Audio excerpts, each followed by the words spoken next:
ಕೊಲೆ ಆರೋಪಿ ಪವಿತ್ರ ಗೌಡಗೆ ಅಂತೂ ಇಂತೂ ಕೊನೆಗೂ ಸಿಕ್ತು ಮನೆಯೂಟ. ವಾರಕ್ಕೊಮ್ಮೆ ಮಾತ್ರ ಪವಿತ್ರ ಗೌಡಗೆ ಮನೆಯೂಟ. ಪವಿತ್ರ ಆರೋಗ್ಯದ ಹಿತದೃಷ್ಟಿಯಿಂದ ಕೋರ್ಟ್ ಆದೇಶವನ್ನ ಕೊಟ್ಟಿದೆ. ಒಂದ್ ಕಡೆ ಮನೆಯೂಟ ಬೇಕು ಅಂತೇಳಿ ಕನಸು ಕಾಣ್ತಾ ಇದ್ರು ಪವಿತ್ರ ಗೌಡ ಅವರು. ಈಗ ವಾರಕ್ಕೊಮ್ಮೆ ಮಾತ್ರ ಮನೆಯೂಟ ಕೊಡೋದಕ್ಕೆ ಪರ್ಮಿಷನ್ ಸಿಕ್ಕಿದೆ.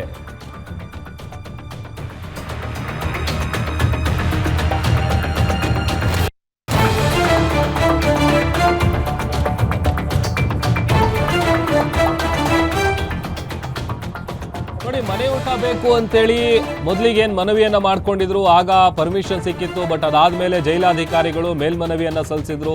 ಆ ಸಂದರ್ಭದಲ್ಲಿ ಒಂದಷ್ಟು ವಾದ ಪ್ರತಿವಾದ ನಡೆದಿತ್ತು. ಅದೆಲ್ಲವನ್ನ ಆಲಿಸಿದಂತಹ ನ್ಯಾಯಾಲಯ ಈಗ ಕೊನೆಗೂ ಅವರಿಗೆ ಒಂದು ರೀತಿ ಸಿಹಿ ಸುದ್ದಿಯನ್ನ ಕೊಟ್ಟಿದೆ.